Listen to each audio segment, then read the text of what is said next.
sudahi sedih-sedihmu karena Ruben Amorim akan membawa trofi yang banyak ke kabinet dari Manchester United. Selengkapnya hanya di obrolan bola anak rental. Woo!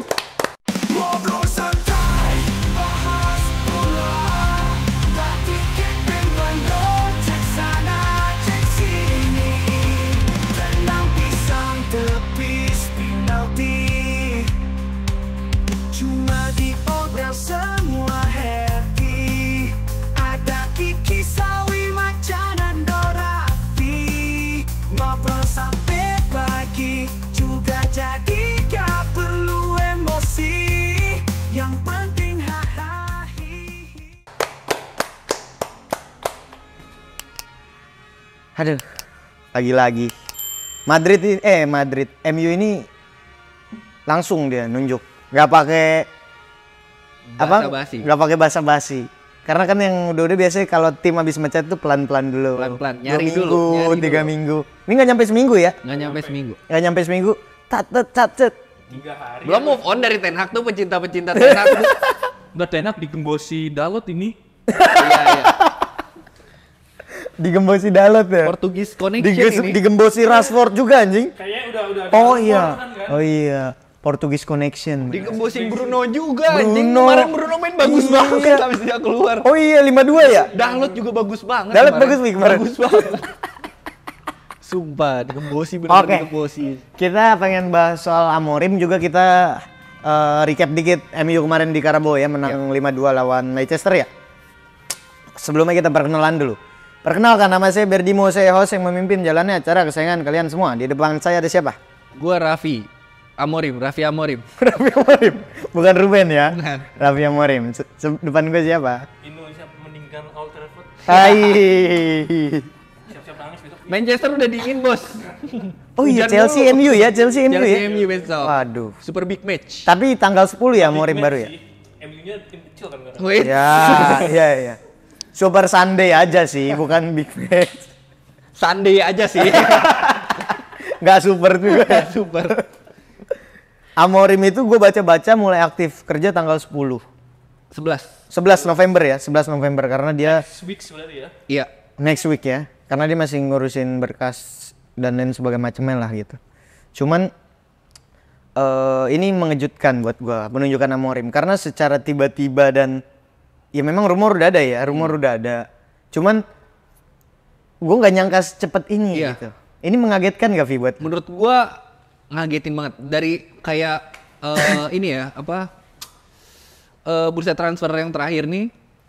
MU kan ada rencana mecat juga kan. Cuman yang diincer kayak ya balik lagi ke Thomas Tuchel atau enggak Nagelsmann. Iya. Xavi gitu-gitu aja kan namanya. Maksudnya yang ngincer si Amorim ini malah Liverpool. Iya. Nama-namanya ke klub-klub itu kan. Cuman tiba-tiba setelah Ten Hag dipecat pun MU incerannya masih mirip-mirip gitu. Xavi, Nagelsmann, Thomas Tuchel. Cuman tiba-tiba Amorim nih muncul dan langsung direkrut gitu. Langsung fix direkrut.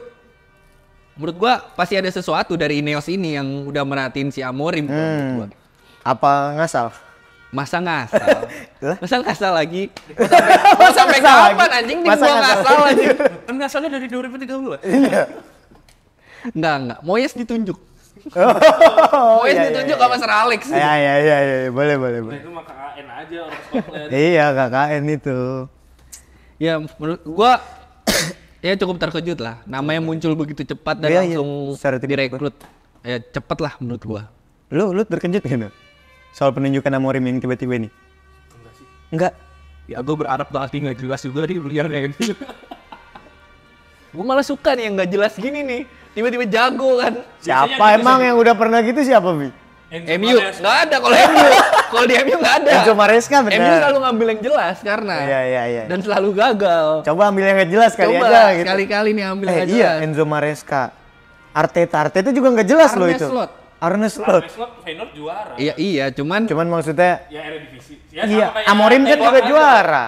Amorim juara Sporting. Iya, maksud gua pelatih yang bukan grade A dari awal gitu. Namanya Top.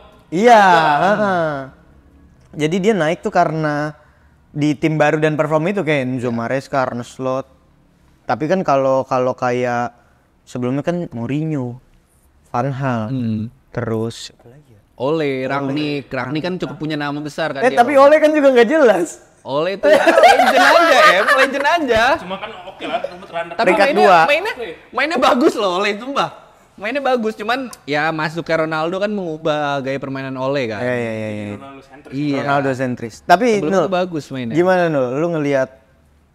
Lu merhatiin nggak si Amorim nih kayak gimana sih cara mainnya dia?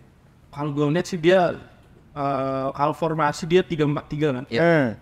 3-4-3 ngandelin wing back dan pakai double number 10 di depan. Tapi wing 4-3-4-3 yang 4-nya itu kan duanya di samping kan? Iya. Itu bakal lebih ke mundur atau depan? Lebih support depan. Lebih support depan. Buat ngisi kelebaran. Jadi Oh, I di see. depannya lebih ngisi double playmaker double number 10. Terus juga ya sebenarnya tantangannya Amorim sih bursa transfer masih lama juga. Iya. Gimana dia manfaatin pemain yang ada, misalnya sama taktiknya, atau mungkin dia yang membuat taktik misalnya sama pemain yang ada. Ya, sekarang sih gua lebih ke situ. Ganti taktik, ya. Tantangannya harus dijawab sama Amorim. Oke. Tapi kalau ngelihat penunjukannya dia kan ditunjuk as a head coach, bukan manager kan? Apa sih Vi, yang bikin beda MU akhirnya nunjuk jadi head coach doang bukan manager? Kalau MU itu trauma.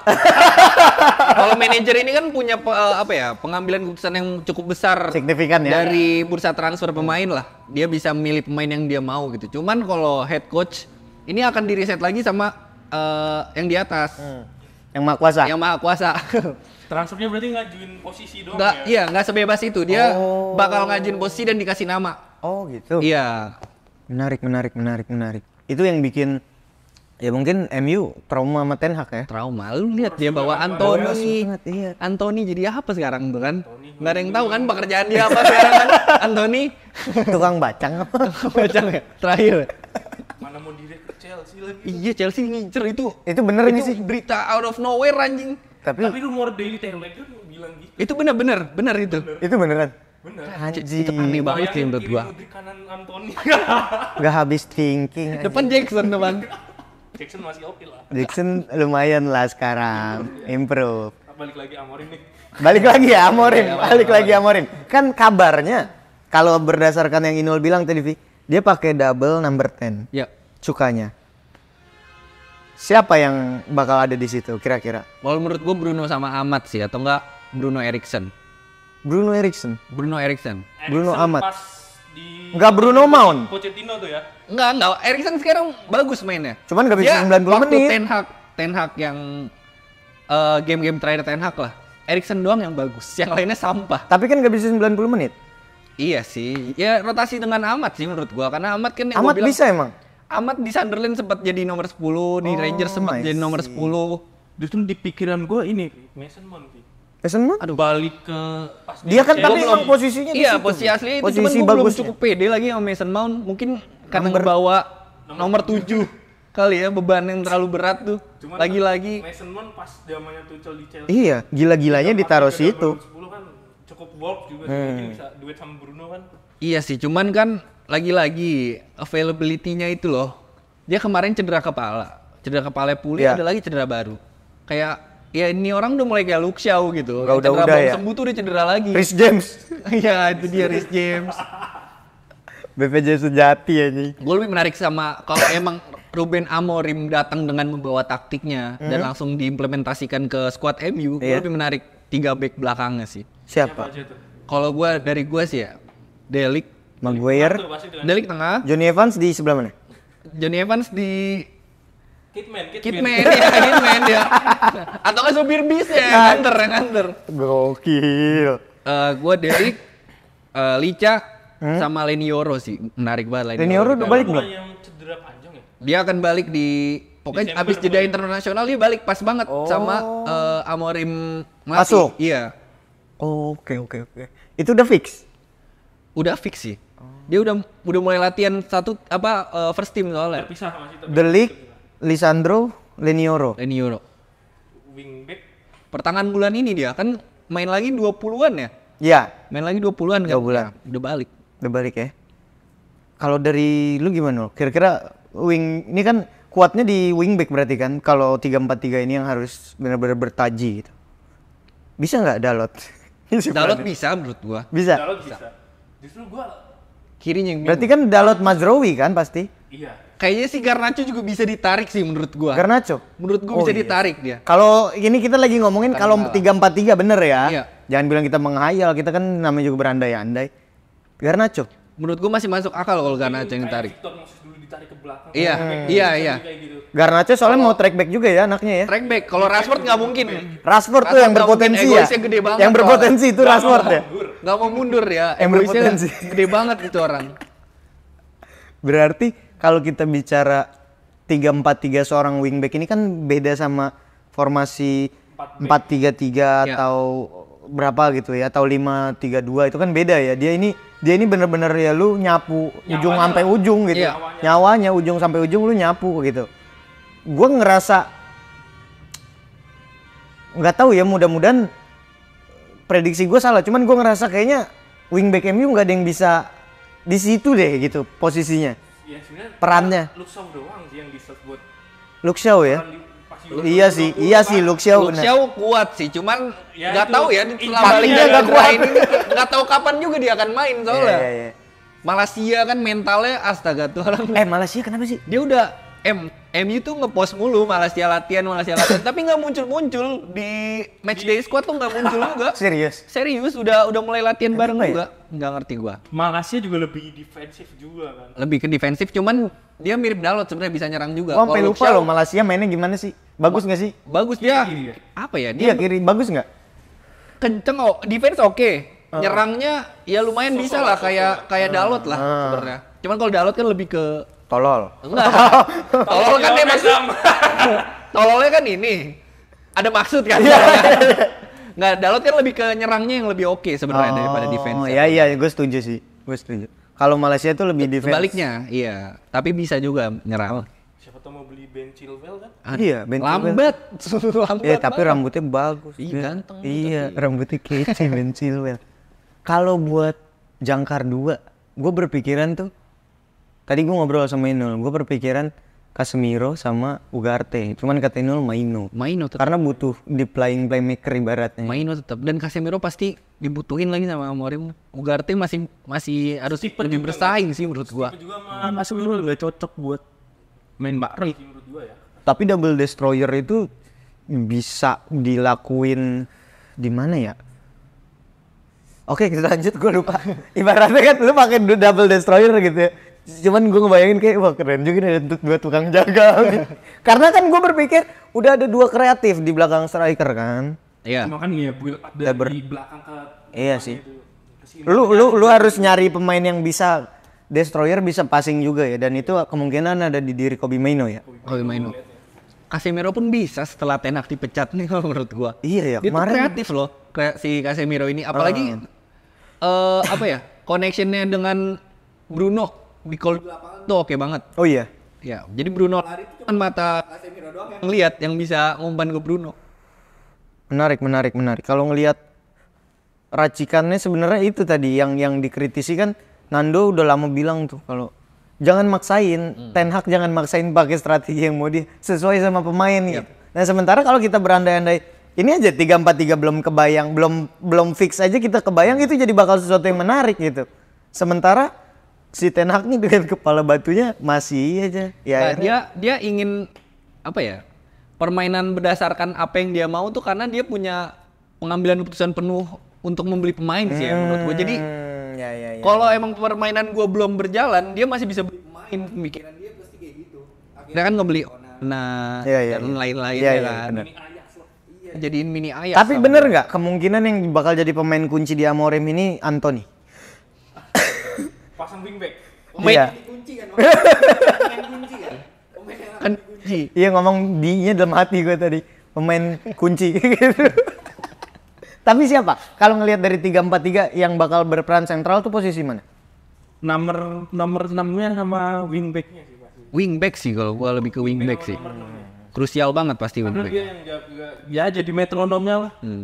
Mungkin yang tipe kan di zaman Tuchel dulu kan. Mungkin yang ngisi peran kayak Jorginho itu. Iya. Oh iya bener deng. Mungkin Maino bakal ngambil peran itu sih yang gue lihat sih. Yang Jorginho bisa masuk kandidat Ballon d'Or kan karena dia ada di sistem itu gitu ya. Iya sih, masuk akal. Cuman kalau kita itu kan Amorim nantilah tanggal 11. Kalau kita ngeliat kemarin di bawah Van Nistelrooy itu menang 5-2. Lu nonton lo? Enggak nonton lu. Lu gimana? Nggak nonton pertandingan luar biasa itu no? Karena weekday ya anjing ya. Weekday. Nonton Lu nonton. Gue pengen nonton. Cuman gue nyampe ini ngantuk banget anjing. Sama yang gunakan ngantuk gitu. Nggak, yang gue bilang, gue selalu tertarik banget setelah pemecatan tuh gue tertarik banget. Gak akan lu lewatkan tuh ya? Karena pasti berapi-api kan pemain kan, dan terbukti yang pada anjing kan. Kalau kata Ten Hag mah aap kain, anak monyet itu bahasa Belanda itu, Cuman seenggaknya anak-anak monyet itu. kemenangan lawan Leicester kemarin buktiin bahwa ya emang Ten Hag-nya yang bermasalah. Setuju gua. Sisi positifnya di situ. Iya. Dan ada satu sih yang menarik buat dibahas tuh Rashford yang sama aja bermainnya. Masih dalam arti jelek ya. Dalam arti nggak ya berubah kurang banget lah, tapi yang di sini lain? Ruth melihat apa yang gue lihat gitu, yang penonton lihat juga mungkin ya. Akhirnya Apa itu? ya Rashford nggak lama diganti. Sama amat. Jadi secara individu Rashford nggak berubah. Nggak berubah Rashford. Tapi the whole team berubah. berubah. Yang bermain jelek di Ten Hag kemarin bermain bagus saat di Siapa? bawah Contohnya? Dalot, Bruno, Casemiro? gila itu spektakuler banget tuh orang kemarin. Dalot Ada bagus di mana? ya kemarin? Dalot bagus banget kemarin. Dan Casemiro yang paling menonjol menurut gue, dia kreatif tuh semua dari dia, bukan dari Bruno lagi. Bruno kemarin malah jarang yang kayak biasa ya, dia jarang nyamperin bola. Ya. Itu semua peran Casemiro. Oke. Dan berhasil. Apakah memang udah dalam jangka waktu mungkin dari awal musim atau awal-awal musim ini para pemain ini udah malas sama Ten Hag? Menurut gue kayak gitu sih bisa. Jadi udahlah gue mainnya gue tolol. Soalnya waktu zaman Ole pun kayak gitu Jadi iya benar. ada cerita apa sih namanya locker room-nya lah kayak Ada kubu-kubuan. iya, ada kubu-kubuan dan ada yang ingin kubu Ole keluar. Iya. Jadi dia sengaja bermain jelek. Tapi itu hal Nggak profesional. Iya, nggak profesional banget. ya, kayak ya lu gimana lu dibayar sedemikian rupa dengan gaji fantastis. Ya sisi jeleknya entah itu ntar di masa depan nggak suka lagi. Iya, Ada akan hal berulang, yang akan berulang. Iya, berulang. Bisa kejadian lagi ya di situ-situ. Terbukti ini menurut gua kejadian, cuman nggak tahu ya, ntar ada lagi nih Ten Hag di interview ngebongkar locker room lagi kan biasanya kayak gitu kan. Tapi majority player yang ngambek ketika Ole ada dan dipecat sama Ten Hag ada dan dipecat tuh masih ada dong. Ada. Masih ada dong, kan jaraknya nggak jauh. Berarti peran pemainnya ya itu lagi ya. Itu lagi menurut gua. Anjing. Ya yang jadi kunci juga gimana Amorim menguasai ruang ganti. Nah itu man manajemen, karena gue banyak lihat berseliweran isu di MU ini bukan isu taktikal. Lu mau secerdik apapun menguasain taktik, ngebelah lapangan jadi 25 kotak, 800 kotak juga kalau memang lu nggak bisa man manajemen dengan bagus, kelar lu di MU. Lu setuju visual itu? Gue setuju, kayak bukti Ten Hag kan memperkuatnya kan staff ya, bukan memperkuat locker room lagi, Ya. bukan memperkuat kesatuan tim ya. Cuman awal-awal dia udah, tapi Ten Hag nih sempat mencoba loh, kayak disiplinnya dia kan gila banget. Iya. Gue awal percaya lagi sama Ten Hag kalau dia Sama manajemennya disiplinnya bagus. gila banget. Terus dia jadwalin setiap kayak 2 minggu gitu pemain makan bareng. Oh, Pemainnya makan malam bareng, terus meliwet gitu ya? iya, tapi lama-lama kayak Rujak kayaknya. Tapi nasi uduk lama-lama apa nasi uduk? Lama-lama tuh ya dia balik lagi, akhirnya ke taktikalnya dia yang dia perkuat. Ya ujung-ujungnya dia tetap punya pemain kesayangan. iya. Jeleknya ya dari dia juga menurut gua, akhirnya kapasitas itu nggak ada di Ten Hag ternyata. Oh, kecemburuan itu juga nyata sih mungkin kalau lu pemain udah nggak perform lu mainin terus. Iya. Itu kan kecemburuan kayak Rashford gitu. Yang gue bilang juga yang kayak Anthony di latihan bagus dia mainin tapi di lapangan jelek tuh buat apa? Iya, Dan berulang kali dilakuin itu, sedangkan Amat yang biasa aja di latihan kalau yang tampil nggak dipuji-puji perform, sama dia tapi di lapangan perform, ya kenapa lu nggak main yang di lapangan perform gitu? Oke. Terakhir, kira-kira singkat aja, bisa nggak Bisa. Amorim bawa MU degradasi? Bisa ya? Jangan dong. Jangan dong. Masa gitu? At least masuk Eropa, bisa nggak Amorim? gue bukan bisa atau enggak sih, gue berharap bisa sih. Berharap.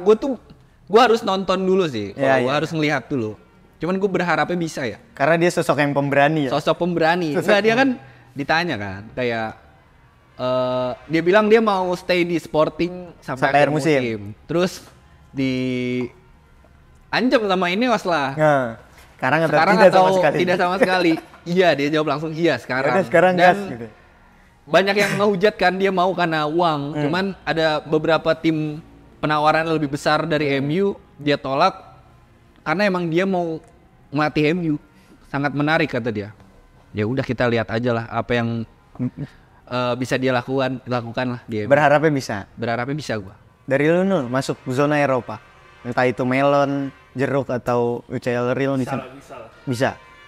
Minimal ya 7 besar lah, 8 apa 7 sih untuk conference 7. 7 ya. Bisa. Ya, menurut gua Bisa ya? MU jeruk lah. Jeruk tapi menang FA. Jadi Arsenal kan turun tuh ke jeruk, MU jadi UCL. Aduh. Halusinasinya kepanjangan. Nggak berkesudahan kayak si Dewa anjing. Dan nggak tahu juga nih ntar Januari dia bakal bawa. Iya. Oh iya. Gue sih menarik banget. Kalau Gyökeres ke Arsenal udah baik, sudah fix. Atau mungkin Pedro Gonçalves wingbacknya. Iya. Pedro tuh menarik banget loh. Kemarin mainnya gila banget sih. Gue baru Menarik. 2 kali gue nonton Sporting musim Tapi ini. trauma lah kalau yang gerbong-gerbong gitu harusnya MU. Iya sih. Iya benar juga sih. Cuman Oke. kalau striker gue nggak masalah lagi. Kalau untuk posisi striker Sama yang sekarang. Hoylund cadangan rela. enggak maksud gue kalau dia mau ngebawa striker Gyökeres gue nggak masalah banget. Oh, gua yang masalah kalau itu. Kan ngincerang semua tim. Tapi Iya. menariknya nih kalau ternyata besok ya kan besok MU Chelsea kan. Ya, Sporting akan ketemu City kan. ya. Menariknya ntar kalau MU menang lawan Chelsea, Sporting kalah sama City, Ruth menang dan Amorim kalah gitu kan, Dibatalin itu kontraknya. dibatalin. Iya, gua udah denger katanya. Apkain lu Anak-anak monyet. Anak-anak monyet. Oke, kalau gitu kita nanti ngobrolin lagi soal perkembangan Amorim, kita kawal terus sampai kayak kita ngawal sampai tenak, kayak tenak sampai dia dipecat kita kawal terus. Ini real OTW Tsunami Trop. Ya Allah ya Robi. Klip buat anak TikTok ini anjing. Oke, kalau gitu sampai bertemu lagi di obrolan episode selanjutnya. Obrolan bola anak rental.